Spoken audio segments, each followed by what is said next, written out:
Welcome, Bacho. Hope you survived the very first lecture of microelectronics fabrication technology. Here I am Dr. Asia with the second lecture related to microelectronics fabrication technology. Uh, in the previous lecture, we discussed very few things about, or the we get an overview of what are basically the microelectronics fabrication technologies and how they evolve with respect to years, and what is the feature size that is being available, and what were the basic hurdles that we get in coming up to the modern day technology. So after that we discussed the very basic steps that are related to the device fabrications, that included the growing of the oxide that included the growing of the oxide layer onto the silicon substrate. After that, the etching process, the ion implantation, lithography process, and the metallization. Coming up to the very first step in detail for the device fabrication, that is the crystal growth. The two most important semiconductors for the device fabrication, whether they can be discrete devices, integrated devices, or in both of the cases, includes silicon and gallium arsenide. Germanium is not being preferred because it can operate at a the devices that are being fabricated using germanium are fabricate can be operated can be operated only at a very low temperatures as compared to that of silicon and the gallium arsenide. uh, this is an overview. This table shows you an overview, the basic differences between the substrate material when silicon is being used and when gallium arsenide is being used. We see that gallium arsenide have a much higher saturated electron velocity, electron mobility, and its operating and its breakdown voltage is high, and noise is low. Whereas the disadvantages include that it has a high cutoff frequency. It has a high power is required to operate these devices, and the most important factor that is driving the electronic industry or the microelectronics industry is the cost. Gallium arsenide based devices, or the gallium arsenide crystal growth is much more expensive as compared to that of the silicon growth, and that is the advantage that um, it gets. And in comparison, the noise factor is relatively high in the case of silicon, and these are the properties that make gallium arsenide useful for communication purposes, including mobile phones, microwaves link, or satellite communication. Whereas on the other hand, because of the very high cost that is required for these devices, uh, it is difficult for the gallium arsenide based devices to compete with silicon based devices in most of the applications because of the cost factor. Uh, so.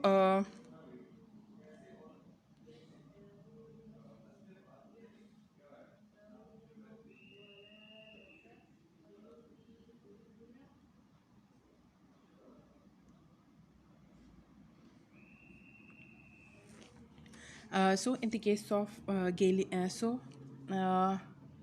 the basic this is the basic flow chart for that gives us an overview that how we proceed from the starting material to the polished wafer.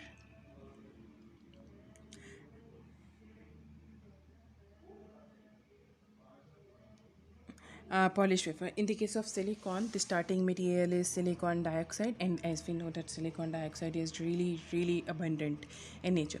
And in the case of gallium arsenide, as it is a compound semiconductor, so gallium, we have to get gallium starting material and arsenide separately, and then we proceed with the crystal coat. Firstly, the polycrystalline semiconductor is formed.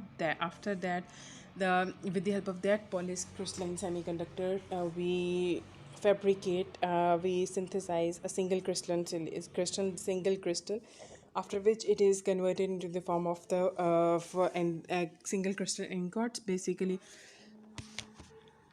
single crystal ingots are formed that are being grinded, polished to form wafers. These wafers are then etched and polished to provide a smooth surface that upon which the devices are being made.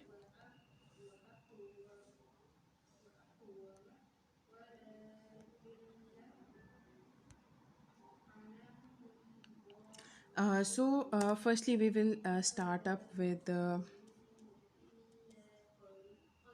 the silicon synthesis of silicon crystal, and the method that is known as it's the method that is in which the silicon crystal is grown from the melt or from the liquid phase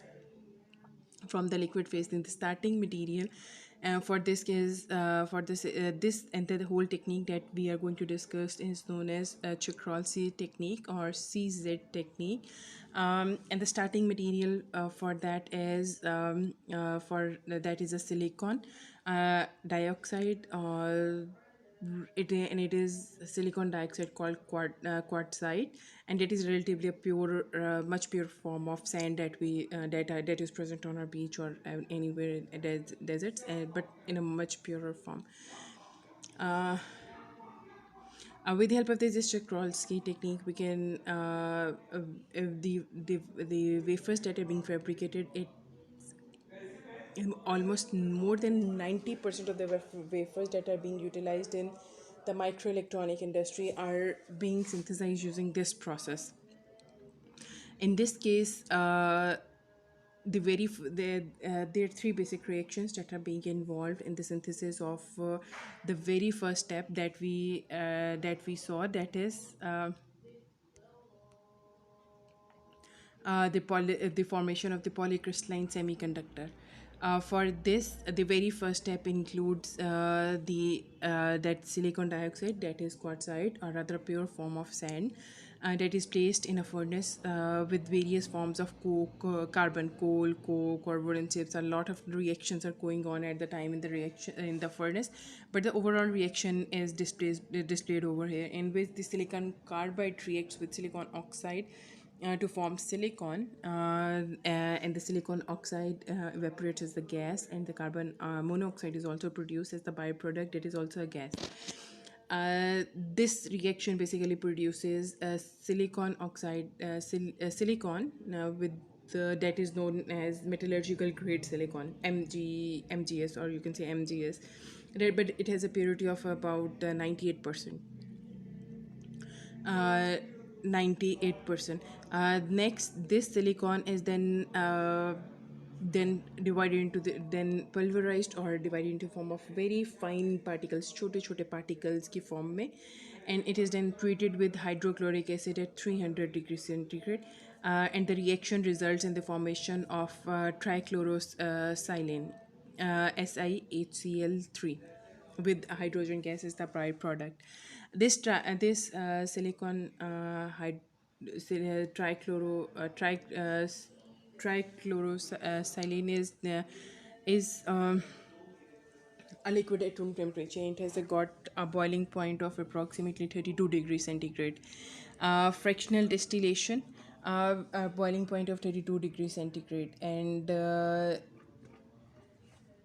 in this case now this silicon is then undergone various fractional distillation processes, and we know the fractional distillation, in which the separation of the mixture into components parts, basically different chemicals that are present, um, has different vapor pressures. So we heat them to a temperature where some of them vaporizes and some of them do not vaporizes, thus giving us a much purer form of whatever is the starting material. For example, if we are using silicon and we undergo it fractional distillation, we will heat them to a temperature where one or more of the impurities that are present in the silicon will evaporate, and in this way it will give us a much purer form of silicon.